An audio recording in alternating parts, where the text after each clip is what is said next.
Your career is yours. It's not the job markets, it's not your managers, it's not the companies, it's not even your spouses or your families. It's yours. And I think it's easy to start to feel passive about things, especially when things happen unexpected or and unwanted.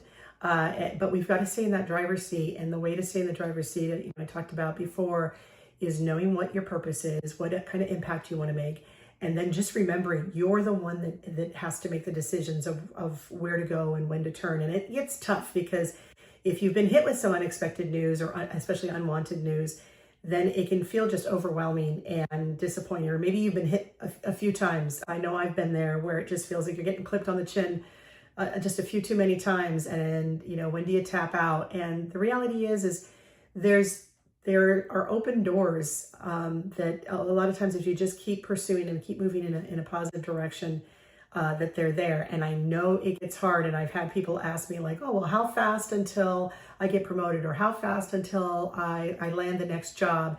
And I have to honestly tell them, I don't know, because I don't know what the timing is of your life. I don't know what the timing is of what's surfacing for you in your career. And I don't know for sure, what is the thing that you need to do to find that right pace and place. And I know that's discouraging for someone who says that they do, coaching and around career planning, but I think it's unrealistic when people tell you like, oh, I know the path for things, and I don't want to promise you that. But what I can promise you is that you getting clear on what it is that you want, you every day taking action towards what that is, that's the journey.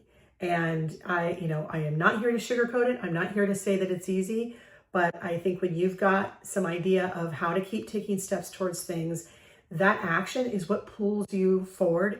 It's what keeps you from sinking too far down into the muck of uncertainty. I think it's the uncertainty that overwhelms us half the time. That's where I come in. That's where I help people kind of what is the next step that you can take? How can you structure how your action is in an environment that feels very uncertain and ever changing? And that's where the certainty comes from, is knowing that you can trust yourself.